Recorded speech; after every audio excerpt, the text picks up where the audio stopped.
Welcome students.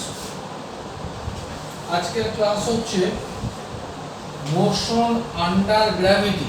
Motion under gravity that is অভিকর্ষের অধীনে গতি। আমার চ্যানেলের নাম physics for all by Jayanta sir. Subscribe এবং লাইক করে রাখবে পরবর্তী ভিডিওর নোটিফিকেশন পাওয়ার জন্য। প্রথমে একটা কথা বলি, বাংলার জন্য বিপুল দাবি উঠছে যে বাংলায় ক্লাস নেওয়া হচ্ছে না কেন। আসলে ইংলিশে ক্লাস নেওয়া হলে আমি যতজন স্টুডেন্টের কাছে রিচ করতে পারি, বাংলায় ক্লাস নিলে ঠিক ততজন স্টুডেন্টের কাছে রিচ করতে পারি না, আমি পৌঁছতে পারি না। যে কারণে আমি ইংলিশে ক্লাস নিচ্ছিলাম, কিন্তু তোমাদের দাবিতে এই ক্লাসটা সম্পূর্ণভাবে বাংলায় নিচ্ছি আমি। আবার জানি না এর পরবর্তী ক্ষেত্রে যদি আবার ইংলিশের দাবি ওঠে, তখন আমাকে এর মাঝামাঝি একটা কিছু ব্যবস্থা করতে হবে। দ্বিতীয়ত, টার্মগুলো ইউজ করার সময় বাংলায় আমি হোঁচট খেতে পারি। সবসময় সব টার্মের বাংলা আমি হয়তো বলতে পারবো না, তবে চেষ্টা করব। যাই হোক, এই ক্লাসটা আমি বাংলাতেই নিচ্ছি। অভিকর্ষের অধীনে গতি খুব ইন্টারেস্টিং। তোমাদের খুব ছোট ছোট দু তিনটে ভুল হয়, যে তিনটে ভুল হওয়ার জন্য এই জায়গাগুলোকে তোমাদের খুব কঠিন বলে মনে হয়, আমি ওই জায়গাগুলো ক্লিয়ার করার চেষ্টা করব এবং দেখবে ব্যাপারটা খুব ইজি দাঁড়াবে, খুব একটা কঠিন দাঁড়াবে। প্রথম যে কথাটা বলবো, যে অভিকর্ষের অধীনে গতি মানে এটা আসলে একটা ইউনিফর্ম মোশন, অর্থাৎ একদম ভুল বলেছি, এটা ইউনিফর্ম মোশন নয়, এটা হচ্ছে ওয়ান ডাইমেনশনাল মোশন, মানে একরৈখিক গতি। কিন্তু গতিটা হচ্ছে ভূমির সাথে লম্বভাবে। তার মানে কোনো বস্তুকে তুমি যদি ভূমির সাথে লম্বভাবে উপরের দিকে ছুড়ে দাও বা এই পয়েন্ট থেকে ফেলে দাও, অথবা এরকমও হতে পারে বস্তুটা প্রথমে উপরে উঠলো এবং নিচে নামলো, এই ধরনের গতিগুলোকে আমি বলবো মোশন আন্ডার গ্র্যাভিটি, অর্থাৎ অভিকর্ষের অধীনে গতি। কারণ মোশন আন্ডার গ্র্যাভিটি, অভিকর্ষের অধীনে গতি, কারণ কথাটা বলার একটাই উদ্দেশ্য, এই ধরনের গতির ক্ষেত্রে, এই যে আমি প্রথমে বলেছিলাম ইউনিফর্ম মোশন, পরেই বললাম যে এটা আসলে ভুল বললাম, ইউনিফর্ম মোশন নয়। এই ধরনের ইউনিফর্ম মোশন তখনই হয় যখন বস্তু সমবেগে চলে, কিন্তু এক্ষেত্রে বস্তু কখনো সমবেগে চলতে পারবে না। তোমাদের প্র্যাকটিক্যাল এক্সপিরিয়েন্স কি বলে, যে তুমি একটা ঢিলকে উপরের দিকে ছুড়ে দিলে, ঢিলটা উপরে গেল, গিয়ে নিচে নামে, তো তার মানে ঢিলটাকে তুমি যে গতিবেগে ছুঁড়েছিলে সেই গতিবেগ ধীরে ধীরে ধীরে ধীরে ধীরে কমতে কমতে কোনো এক জায়গায় গতিবেগটা শূন্যে হয়, এবং শূন্য হওয়ার পর কেন গতিবেগটা কমে সেটা পরে বলছি, বস্তুটা আবার নিচের দিকে নামতে শুরু করে। এই ধরনের গতি তোমরা দেখো, তাহলে এই গতিটা যদি ইউনিফর্ম মোশন হতো, হোঁচট খাচ্ছি, এটা যদি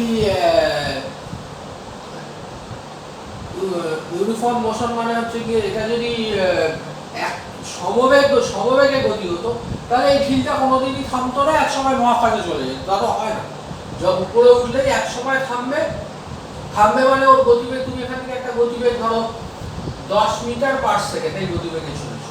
যদি এর গতিবেগ না করতো স্যার, তাহলে ওই বস্তুটা 10 মিটার পার সেকেন্ড গতিবেগে একসময় মহাশূন্যে পৌঁছে যেত, কিন্তু সেটা তো হয় না, কোনো এক জায়গায় গিয়ে বস্তুটা থেমে যায়। তার মানে গতিবেগটা 10 থেকে 9, 9 থেকে 8, 8 থেকে 7 এভাবে কমতে কমতে শূন্য হয়, এবং তারপরে নিচের দিকে নামতে শুরু করে। আবার তুমি এখান থেকে যদি কোনো একটা বস্তুকে ছেড়ে দাও, তাহলে দেখবে যে এই বস্তুটা যখন নিচে নামে তখন গতিবেগ বাড়ে। এক্ষেত্রেও তাই হয়, এই বস্তুটা যখন উপরে উঠে আবার নিচে নামতে শুরু করে তখন ওর গতিবেগ বাড়ে। সুতরাং এই ধরনের গতি ইউনিফর্ম মোশন বা সুষম গতিবেগ নয়, সমবেগে গতিবেগ নয়। এই ধরনের গতির ক্ষেত্রে সর্বদা একটা অ্যাক্সিলারেশন, ত্বরণ বা ডিঅ্যাক্সিলারেশন মন্দন কাজ করে। কারণ পৃথিবীর আকর্ষণ, অভিকর্ষ, the attraction pool of gravitation, পৃথিবীর আকর্ষণ।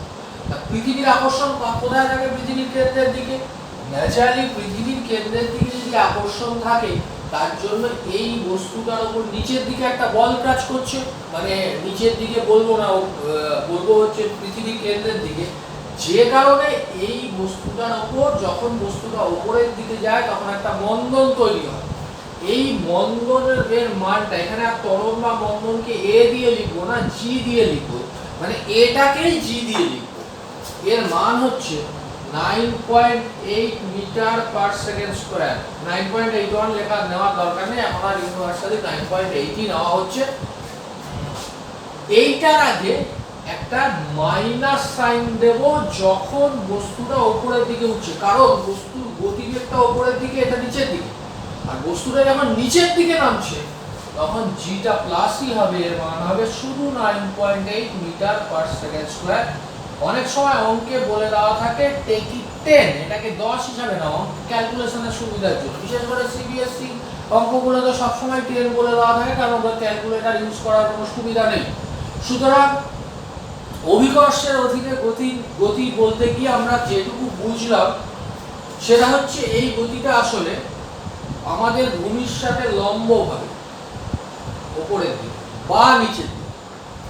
2 নম্বর, এটা ইউনিফর্ম মোশন বা সুষম গতিবেগ নয়। এই গতির ক্ষেত্রে সবসময় there will be a deceleration or acceleration, there will be a deceleration or acceleration in case of this motion, মানে এই ধরনের গতির ক্ষেত্রে কখনোই সমবেগে গতি এটা নয়, এটা সবসময় ত্বরণযুক্ত গতি, এবং ত্বরণের মানটা ফিক্সড।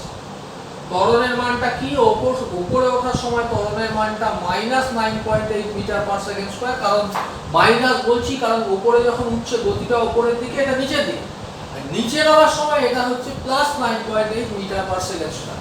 3 নম্বর যেটা বলবো, এটা কোথায় বলেছি আরেকবার বলছি, this is not uniform motion বা সুষম গতিবেগ, এটা নয়। নেক্সট, আমরা ওয়ান ডাইমেনশনাল মোশনের যে ইকুয়েশনগুলো জানি, এক্ষেত্রে সেই ইকুয়েশনগুলো রূপ কি হবে এবং কোন কোন ইকুয়েশন এক্ষেত্রে অ্যাভেলেবেল বা কার্যকর। আমরা ইউনিফর্ম মোশনের ক্ষেত্রে জানি একটা ইকুয়েশন আছে, সরণ বা অতিক্রান্ত দূরত্ব সমান সমান v * t, s = v * t, মানে সরণ বা অতিক্রান্ত দূরত্ব সমান সমান গতিবেগ বা দ্রুতি ইনটু সময়। এই ইকুয়েশনটা অ্যাপ্লিকেবল হয়, প্রযোজ্য হয় ইউনিফর্ম মোশনের সময়, মানে সুষম গতির সময়। যেহেতু মোশন আন্ডার গ্র্যাভিটি এটা কখনোই সুষম নয়, কারণ এক্ষেত্রে প্রতি মুহূর্তে একটা ত্বরণ বা মন্দন কাজ করে গতিবেগটাকে বাড়ায় বা কমায়। তাই জন্য এই ধরনের কোনো ইকুয়েশন মোশন আন্ডার গ্র্যাভিটিতে নেই, এরকম কোনো ইকুয়েশন নেই। এই ইকুয়েশনটা থাকতে গেলে মানে ত্বরণ বা মন্দন শূন্য হতে হয়, কিন্তু এখানে অলওয়েজ একটা জি আছে যেটা পজিটিভ বা নেগেটিভ, 9.8 মিটার পার সেকেন্ড। তাহলে আমাদের এখানে সুবিধা হলো যে একটা ইকুয়েশন আমাদের অন্তত বাদ গেল এই ধরনের কোনো equation. 2 number, v = u + at, plus minus অনেক রকমের ইকুয়েশন শেখাবে, তোমরা শিখবে না, তোমরা একটা ইকুয়েশন শিখবে প্লাস। v = u + at, এর ইকুইভ্যালেন্ট ইকুয়েশন এখানে রয়েছে v = u + gt। কখন g পজিটিভ বসাবে কখন নেগেটিভ বসাবে সেগুলো আমি পরে বলে দিচ্ছি। 3 নম্বর হচ্ছে s = ut + ½ at²। এর ইকুইভ্যালেন্ট ইকুয়েশন এখানে একটা আছে, এখানে s হচ্ছে অতিক্রান্ত দূরত্ব সরলরৈখিক পথে, আর এটা এখানে h হয়ে যাবে অতিক্রান্ত দূরত্ব উল্লম্ব পথে। উল্লম্ব পথের ক্ষেত্রে আমরা s কে h দিয়ে লিখি, h = ut + ½ gt²। 4 নম্বর হচ্ছে v² = u² + 2gh, u² + 2gh। এই ধরনের একটা ইকুয়েশন এখানে রয়েছে, সরি আমি এখানে ইকুয়েশনটাই লিখে ফেলেছি, v² = u² + 2s একই ধরনের ইকুয়েশন এখানে রয়েছে v square equal to u square plus 2gh। এই হচ্ছে মোটামুটি ইকুয়েশন। আরেকটা ইকুয়েশন হতে পারে তম সেকেন্ডে অতিক্রান্ত দূরত্বের একটা ইকুয়েশন আছে st, যেটা আমি যখন ওয়ান ডাইমেনশনাল মোশন পড়িয়েছিলাম তখন পড়িয়েছিলাম st তম সেকেন্ডে অতিক্রান্ত দূরত্ব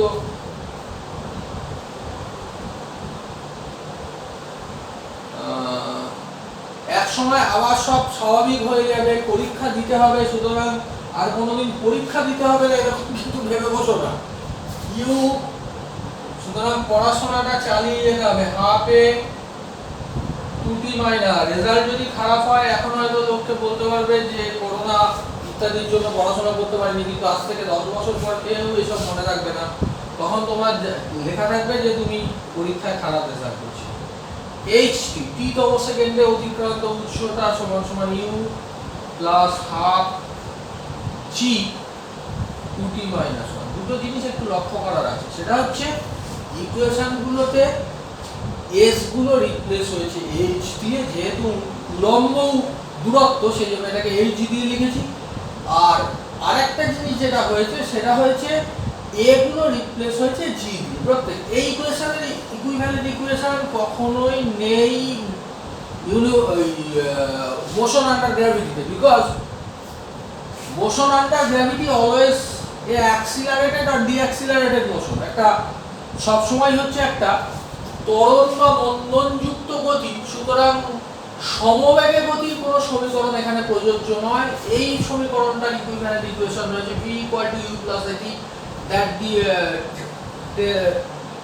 পরিবর্তিত হয়ে আমি বললাম মাঝে মাঝে হোঁচট খেতে পারি, v = u + gt, as = ut + half at square, এটা পরিবর্তিত হয়ে হয়েছে h = ut + half gt square, v square = u square + 2as পরিবর্তিত হয়ে হয়েছে v square = u square + 2gh, st = u তম সেকেন্ডে অতিক্রান্ত u + half a 2t - 1, এখানে ht = u + half g 2t - 1। এবার এই ধরনের অঙ্ক করার জন্য কিছু কিছু বইয়ে কিছু কিছু সর্বোচ্চ উচ্চতার ফর্মুলা, সর্বোচ্চ উচ্চতায় ওঠার সময়ের ফর্মুলা, এরকম কতগুলো রেডিমেড ফর্মুলা তৈরি করে দেয়। সেরকম ফর্মুলা আমিও তুমি তোমায় তৈরি করে দিতে পারি, করেও দেবো হয়, কিন্তু আমি বলবো এই ধরনের ফর্মুলা যাবে না। তাহলে দেখবে প্রত্যেকটা চ্যাপ্টারে বেসিক ফর্মুলা থাকে, প্রত্যেকটা চ্যাপ্টারের লক্ষ লক্ষ ফর্মুলা তৈরি হবে এবং সেই লক্ষ লক্ষ ফর্মুলা তোমাকে ঘিরে ধরবে। তুমি আলটিমেটলি এক সময় ওই ফর্মুলাগুলো থেকে বেরিয়ে দৌড়ে ছুটে পালিয়ে যাবে, ঠিক আছে? সুতরাং কোন জায়গায় কি কি কনসিডারেশন করতে হয় সেগুলো একটু বোঝার চেষ্টা করবে, তাহলে দেখবে অনেক ইজি হবে। 1 নম্বর হচ্ছে আমি এখন উচ্চতা বার করবো। ধরো একটা বস্তুকে আমি এখান থেকে ছুড়লাম, কত গতিবেগে ছুড়লাম? স্যার ইউ গতিবেগে ছুড়লাম, ইউ গতিবেগে ছোড়া হলো। কি হবে? এটা উপরের দিকে যাবে এরকম এক জায়গায় গিয়ে তারপর নামতে শুরু করবে। তো তাহলে এখানে গিয়ে নামতে শুরু করলো, কেন নামতে শুরু করলো? কারণ ওখানে গিয়ে ওর উপরের দিকের গতিটা শূন্য হয়ে গেছে। তাহলে উচ্চতা বার করার সময়, এটা বার করার সময় তুমি ধরতে পারো যে এই পজিশনের গতিবেগটা হচ্ছে সব সময় নয়, যখন উঠছে সব সময় 0 নয়, সর্বোচ্চ উচ্চতায় যখন উঠলো তখন ওর এরপর তো আর উঠছে না, তার মানে ওর ওপরের দিকের গতিটা নষ্ট হয়ে গেছে, আর ওপরে উঠবে না, এবার নিচে নামবে। সুতরাং এই সর্বোচ্চ উচ্চতায় ওর অন্তিম গতিবেগ হচ্ছে 2 নম্বর। একটা খুব ইন্টারেস্টিং কনসিডারেশন, এই উঠলো এই নামলো, এক্ষেত্রে h = 0, যেহেতু যেখান থেকে শুরু করেছিল সেখানেই চলে এলো, যে কারণে তুমি এক্ষেত্রে ভার্টিক্যাল ডিসপ্লেসমেন্ট বা অভিলম্ব সরণ এটাকে 0 ধরবে। ক্লিয়ার? 3 নম্বর, কোন বস্তুকে যদি এখান থেকে জাস্ট ছেড়ে দেওয়া হয় এরকম এই ধরে এই ছেড়ে দেওয়া, তাহলে এর প্রাথমিক গতিবেগ u = 0। তাহলে তিনটে জিনিস তোমাদের কনসিডারেশনে রাখতে হবে। দেখবে এই তিনটে কনসিডারেশনে রাখলে তুমি যে কোনো অঙ্ক করতে পারবে। I have to check the time limit. Okay. এই তিনটে কনসিডারেশন রাখতে পারলে তুমি সব অঙ্ক করতে পারবে। নেক্সট হচ্ছে তুমি সাইন কনভেনশন। এই জায়গাটায় অনেকে খুব ভরকে যায় এবং ভরকে গিয়ে আলটিমেটলি সমস্ত ব্যাপারগুলোকে গুলিয়ে ফেলে এবং তারপর আলটিমেটলি যেটা হয় যে পরীক্ষায় বা অন্য খাতায় এই অঙ্ক দেখলেই সে সেখানে আর অঙ্কটা পড়েই না। সাইন কনভেনশনটা নিয়ে অনেকে অনেক রকম কথা বলে, আমি সবচেয়ে সহজ কথাটা বলছি। যখন কোনো বস্তু ওপরের দিকে যাবে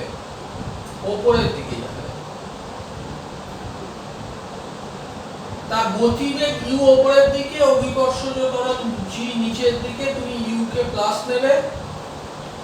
ইকুয়েশন কিন্তু প্লাস দিয়েই লিখবে, মান লেখার সময় g কে মাইনাস নেবে। এই হচ্ছে যখন কোনো বস্তু ওপরের দিকে উঠবে তখন তার গতিবেগ u ওপরের দিকে গতিবেগ না দিলে তো সে উপরে উঠতে পারে না। আর অভিকর্ষজ ত্বরণ নিচের দিকে, তাই u কে প্লাস দেবে, g কে মাইনাস দেবে। নেক্সট, যখন কোনো বস্তু নিচের দিকে নামবে তখন u ও নিচের দিকে, g ও নিচের দিকে, g ও নিচের দিকে, তাহলে তুমি u কেও প্লাস লিখবে, g কেও প্লাস লিখবে। এক্ষেত্রে তুমি দুটোকে মাইনাসও লিখতে পারো, কোনো অসুবিধা নেই। তবে আবার একটা মাইনাস সাইনের ব্যাপার, তোমাদের মাইনাস দেখলেই গন্ডগোল লাগে। তাই যেহেতু দুটো একই দিকে, u কেও প্লাস লিখবে, g কেও প্লাস। ধরো তুমি একটা বস্তু এখান থেকে এখানে গেল, তাহলে h টাকে তুমি কোন দিকে মাপছো? উপরের দিকে মাপছো, তাই h টাকে পজিটিভ। যে একটা বস্তু নিচ থেকে উপরে গেল, তাহলে তুমি h টাকে উপরের দিকে মাপছো, h টাকে প্লাস লিখবে। কিন্তু একটা বস্তু এখান থেকে এখানে গেল, এক্ষেত্রে তুমি h টাকে মাইনাস লিখবে। আমি আরো কিছু সাইন কনভেনশন দেখাবো। সোজা কথা, যেটাই উপরের দিকে মেজার করা হবে সেটাকে পজিটিভ লিখবে, যেটাকে নিচের দিকে মেজার করা হবে সেটাকে নেগেটিভ লিখবে। নেক্সট, এটা একেবারে দেখিয়ে দিই। একটা বস্তু উপরে গেল, নিচে এলো, এই টোটাল পথটার জন্য তুমি যখন u এবং g কে লিখবে, এই জায়গাটা অনেকের গন্ডগোল হয়। কোনো চিন্তা নেই, তুমি প্রথম গতিবেগটা মনে করো। প্রথমে কোন দিকে যাচ্ছি? উপরে, তারপর নিচে এসছে, ওটা ভাবার দরকার নেই, উপরে যাচ্ছি। তার মানে উপরে গেলে কি হয়? u প্লাস আর g মাইনাস। ক্লিয়ার? একটু ভেবে দেখবে, আবার এগুলো সবগুলো মুখস্থ করতে যে আমরা কমন সেন্স ইউজ করো। যখন আমরা দুটোকেই একই দিকে পাচ্ছি তখন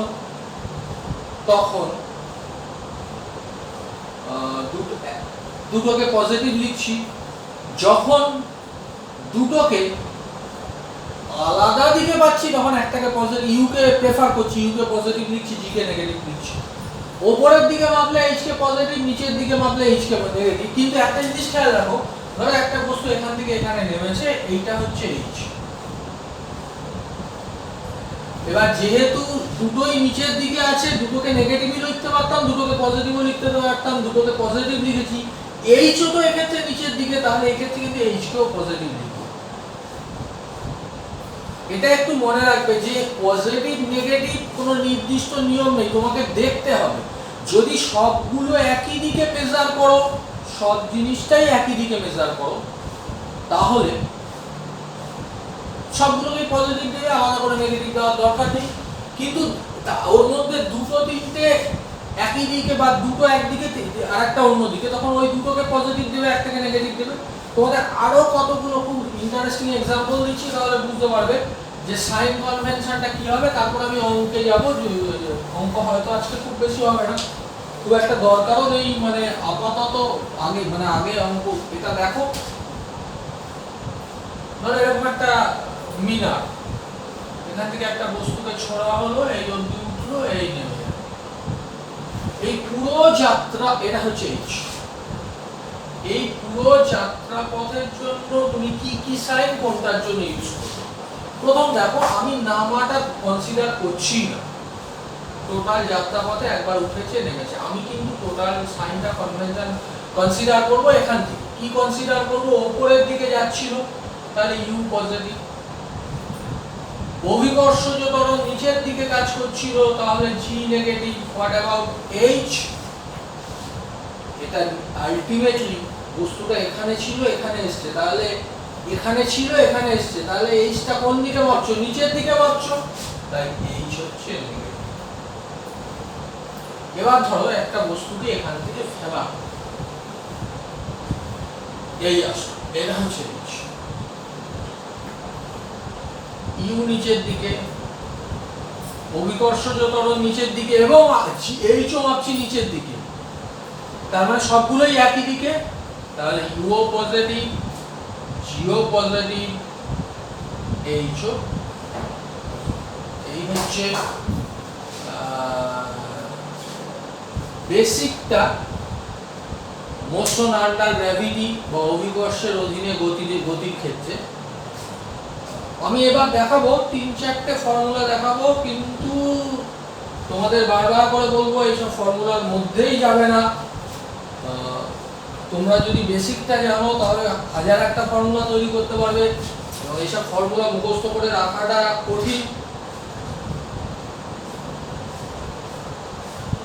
তবু আমি দেখাচ্ছি। প্রথম হচ্ছে সর্বোচ্চ উচ্চতা, ম্যাক্সিমাম হাইট। তুমি একটা বস্তুকে কত উচ্চতা পর্যন্ত লম্বভাবে উপরের দিকে তুলতে পারো, অবশ্যই সেটা ডিপেন্ড করছে তোমার গতিবেগের উপর। ধরো কোনো একটা বস্তুকে তুমি এই পজিশন থেকে ইউ গতিবেগে ছুড়বে, কি হবে? এটা মহাশূন্যে চলে যাবে রকেটের মতো? না, এটা মহাশূন্যে যাবে না, এটা একটা নির্দিষ্ট উচ্চতা পর্যন্ত উঠবে। কারোর ক্ষেত্রে একতলা বাড়ি সমান হবে, কারোর ক্ষেত্রে দোতলা বাড়ি সমান হবে, কারোর ক্ষেত্রে হয়তো দোতলার একটু বেশি হবে। ধরা যাক এই পর্যন্ত একটু ঝামেলা করছে, যাই হোক এই পর্যন্ত উঠলো, এটা হচ্ছে H। যেহেতু এটা সর্বোচ্চ উচ্চতা, ইচ্ছা করলে এটাকে H ম্যাক্স লিখতে পারো, H ম্যাক্স। তোমাদের দেখো, আমি কতগুলো কনসিডারেশনের কথা বলেছিলাম যে এগুলো খুব ইম্পর্টেন্ট। প্রথম ইম্পর্টেন্ট কনসিডারেশন হচ্ছে সর্বোচ্চ উচ্চতায় বস্তুর গতিবেগ কত হয়? কেন স্যার 0 হয়? হ্যাঁ, নিশ্চয়ই 0 হয়। 0 না হলে তারপর আরো উপরে উঠতো, তাহলে এখানে v হচ্ছে 0। তোমাদের আমি 3টে মোটামুটি ইকুয়েশন, 4টে বলেছি, ফোর্থটা খুবই কম দরকার হয়, সেটা হচ্ছে v = u + gt। এই ইকুয়েশনটা ফিট করবে না, কারণ তুমি তো H বার করতে চাইছো, এই ইকুয়েশনে H নেই। নেক্সট হচ্ছে v² H = ut + ½ gt²। Sir এটাও ফিট করবে না, কেন ফিট করবে না স্যার? ফিট করবে না কারণ এখানে দুটো আননোন হয়ে যাচ্ছে, H আননোন হয়ে যাচ্ছে, আবার t টা এখানে নেই, t এর ব্যাপারটা আমি জানি না। 3 নম্বর, তাহলে হাতে রইল একটা equation v² = u² + 2gh। Yes, এটা ফিট করবে। এবার এটা যদি ফিট করে তাহলে আমি এই ইকুয়েশনটা ইউজ করব, v² = u² + 2gh। পেন আর লিখতে চাইছে না। আচ্ছা, v কখন 0 হবে? যখন এটা সর্বোচ্চ উচ্চতা হবে, সর্বোচ্চ উচ্চতা এটা 0 হবে, তাহলে v এর জায়গায় আমি 0 বসাচ্ছি, কোনো অসুবিধা নেই। ইউটা আমি জানি না, যা হবে সেটাই বসাবো, u² + 2g। তোমরা একটা জিনিস খেয়াল করো, ইউটা আমি পজিটিভ ধরেছি উপরের দিকে, অভিকর্ষজ ত্বরণ অলওয়েজ নিচের দিকে কাজ করে, তাহলে এটাকে মাইনাস লিখতে হবে, -g * h। যখন ভিটাকে 0 ধরছি তখন এই উচ্চতাটাই হচ্ছে সর্বোচ্চ উচ্চতা, দ্যাট ইজ h max। তাহলে এখান থেকে আমরা পাচ্ছি এই, আমি কিন্তু এই লাইনগুলো আর 10 বার করে বাদিক নিলাম, ডান দিক নিলাম, প্লাস করলাম, মাইনাস করলাম, এটা বলবো না। h max নিজেরা খাতায় একটু করে নেবে, u²/2g। এটা হচ্ছে সর্বোচ্চ উচ্চতা। তার মানে সর্বোচ্চ উচ্চতা কোনো বস্তুকে যখন আমি অভিকর্ষের অধীনে কোনো বস্তুকে যখন আমি একটা নির্দিষ্ট গতিবেগে ছুড়ি, তখন সর্বোচ্চ উচ্চতা এটা। আবার বলছি স্যার ফর্মুলা মুখস্থ করো না, তাহলে কিন্তু মুশকিল। নেক্সট হচ্ছে সর্বোচ্চ উচ্চতায় ওঠার টাইম, বুঝে দিল না? বাংলার জন্য তীব্র প্রতিবাদ উঠেছিল, যে কারণে আমাকে এই ক্লাসটা বাংলায় নিতে হচ্ছে। আবার যদি ইংলিশের জন্য প্রতিবাদ ওঠে তখন আমি আবার ভাববো সেক্ষেত্রে কিছু একটা মাঝামাঝি কিছু একটা ব্যবস্থা করতে হবে। তবে ইংলিশে বললে আমার যেটা সুবিধা হয়, আমি সবচেয়ে বেশি সংখ্যক স্টুডেন্টের কাছে পৌঁছতে পারি, এটা একটা ইম্পর্টেন্ট ব্যাপার, সবচেয়ে বেশি সংখ্যক স্টুডেন্টের কাছে পৌঁছতে পারি। আমার এই চ্যানেলটা অ্যাবসলিউটলি ফ্রি। চ্যানেলের নাম হচ্ছে physics for all by Jayanta sir. Like এবং সাবস্ক্রাইব করে রাখবে যাতে পরবর্তী ভিডিওগুলো দেখতে পাবো। আচ্ছা, নেক্সট হচ্ছে সর্বোচ্চ উচ্চতায় ওঠার সময়। তাহলে আমাকে সময় বের করতে হবে। তাহলে এমন একটা ইকুয়েশন নিই যেখান থেকে আমি সময় বের করতে পারবো, এই ইকুয়েশনটা থেকে বের করতে পারবো। তোমরা বলবে কেন স্যার এটা থেকে পারবো না? কেন এটা থেকে পারবো না? কারণ হচ্ছে এটা থেকে পারবো যখন আমি এইচ এর মানটা জানবো। আমি যদি এইচ এর মানটা না জানি তাহলে পারবো না। দ্বিতীয়ত এটা এইচ এর মানটা বসিয়ে পারা যাবে, কিন্তু সেটা একটু জটিল হবে, এটা অনেক সহজ হবে। v = u + gt, এটা হচ্ছে সর্বোচ্চ উচ্চতায় ওঠার টাইম।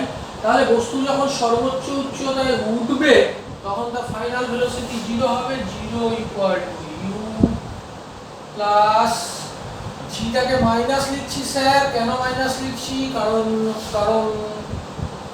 উটা উপরের দিকে, জিটা নিচের দিকে, ইনটু টি ম্যাক্স। ম্যাক্স লিখলাম মানে সর্বোচ্চ উচ্চতায় ওঠার সময় বলে, এটাকে কি ম্যাক্স। আবার আমি আর এত left hand side right hand side class 8 এর সমাধান ওসব শেখাতে পারবো না। u/g this will be that time, সর্বোচ্চ উচ্চতায় ওঠার সময়, সর্বোচ্চ উচ্চতায় ওঠার সময়।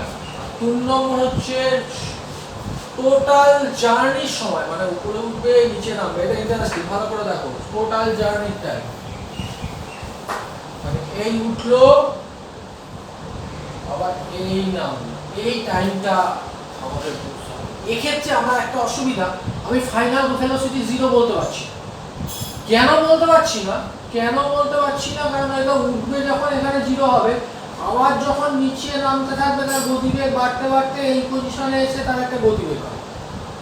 সেই গতিবেগটা কি সেটাও আমি বলে দিচ্ছি, পরে বলছি। তাহলে আলটিমেটলি এক্ষেত্রে আমরা কোন ইকুয়েশনটা ইউজ করব? মানে যে ইকুয়েশনে আমার একটা কিছু টার্ম জানা থাকবে সেটা ইউজ করব আমি, না এই ইকুয়েশনটা ইউজ করছি। এই কেন ইউজ করছি বলছি, ut plus half gt square. এটা ইউজ করছি এই কারণে, বিকজ অফ এক্ষেত্রে আমার এইচটা জানা, বস্তুটা উঠেছে নেমেছে, ডিসপ্লেসমেন্ট কত এটা আমি আগেই বলেছি যে টোটাল পাথটা কভার করার পর তার ডিসপ্লেসমেন্ট হয় 0, সরণ 0। তার মানে h = 0 ut plus half, sir g কে মাইনাস দিচ্ছি। আবার দেখুন আমরা কিন্তু এই দিকের মোশনটা কল্পনা করি, ইমাজিন করি না, আমরা এই মোশনটা রেসপেক্টেই করেছি। মানে প্রাথমিক মোশনটা u উপরের দিকে ছিল, g নিচের দিকে ছিল, তাই u কে পজিটিভ লিখেছি, g কে নেগেটিভ লিখেছি, gt স্কয়ার। এখান থেকে একটা t ক্যান্সেল হবে এবং t = বেরোবে 2u/g। এটা t টোটাল লিখে ফেলতে পারো, মানে টোটাল টাইম, পুরো সময়টা উপরে ওঠা এবং উপরে ওঠার সময়টা ছিল u/g, আর উপরে উঠে নিচে নামার সময়টা হচ্ছে 2u/g। তার মানে হচ্ছে উপরে উঠতে যত সময় লেগেছে নিচে নামতেও ঠিক তত সময় লেগেছে। আর একটা জিনিস বলে দিই, এই পজিশনে যখন বস্তুটা আসবে এখান থেকে যদি u গতিবেগে ছোড়া হয় তাহলে এখানে ওর গতিবেগ হবে u কিন্তু নিচের দিকে, এটা জেনে রাখি। আমি একটা অঙ্ক অন্তত করার চেষ্টা করি স্যার, বেশিক্ষণ টাইম নেই, খুব তাড়াতাড়ি আমি আর একটা ক্লাস নেব।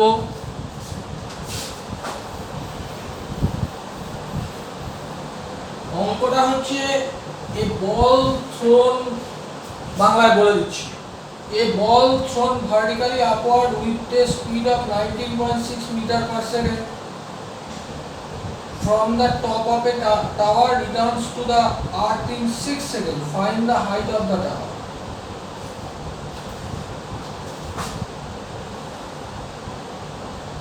এরকম একটা টাওয়ার আছে যার হাইটটা বলা নেই। এইখানে এখান থেকে একটা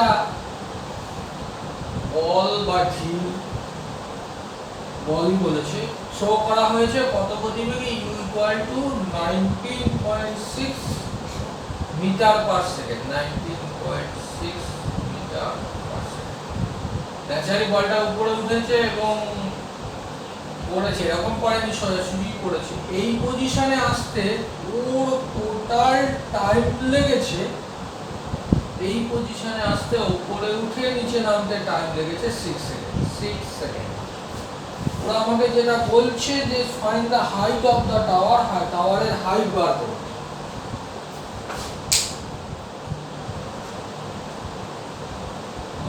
স্যার তুমি ভাত খাবে না ডাল খাবে সেটা তোমার ইচ্ছার উপর নির্ভর করে, কিন্তু এখানে তুমি কোন সমীকরণটা নেবে তার একটা লজিক আছে, যে লজিকটা বুঝতে চেষ্টা করতে হবে। তোমার কাছে এখানে টি জানা আছে,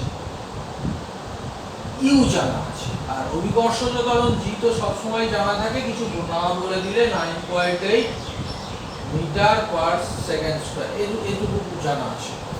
এবার আমাকে এইচ বার করতে হবে, তাহলে এইচ রিলেটেড একটা কিছু সমীকরণ বলো, যে দুটো সমীকরণ, যে সমীকরণটা থেকে টি ইউজ করে আমি বার করতে পারবো। স্যার খুব সহজে h equal to u t plus half g t square. আমরা কিন্তু যখন সাইন লিখবো উপরের দিকে মোশনটা কনসিডার করব। ইউ কোন দিকে আছে?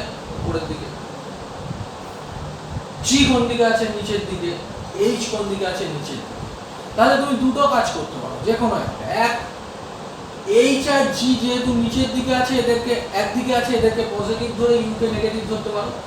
অথবা আমরা কনভেনশনালি যেটা করি, যে প্রাথমিক গতিবেগটাকে সবসময় পজিটিভ ধরি, এরকম কোনো নিয়ম নেই, তুমি উল্টোটাও করতে পারো। তবু আমি ইউ কে পজিটিভ ধরছি। ইউ কে যদি পজিটিভ ধরি তাহলে অভিকর্ষজ ত্বরণ নিচের দিকে নেগেটিভ, এইচ ও নিচের দিকে নেগেটিভ। তাহলে minus h equal to u t, u মানে হচ্ছে 19.6 ইনটু টি হচ্ছে 6 প্লাস হাফ জি হচ্ছে মাইনাস 19.6। আমরা এইচ এবং জি নিচের দিকে যে দুটো আছে দুটোকে নেগেটিভ লিখেছি, ইনটু 6 স্কয়ার। স্যার আমাকে একটু টাইম দিতে হবে, ক্যালকুলেট করতে হবে, বোধহয় তা আরো তাড়াতাড়ি হয়ে যাবে। H equal to 19.6 into c plus এখানে 36 হবে, 2 দিয়ে ক্যান্সেল হলে 18 হবে, প্লাস নয় স্যার একটা মাইনাস হয়ে যাবে, মাইনাস প্লাসে মাইনাসে মাইনাস 19.6 ইনটু 36, 2 দিয়ে 18। তাহলে আমি এখানে বলি, মাইনাস এইচ ইকুয়াল টু 19.6 যদি কমন নাও তাহলে থাকছে এখানে 6 মাইনাস 18। তাহলে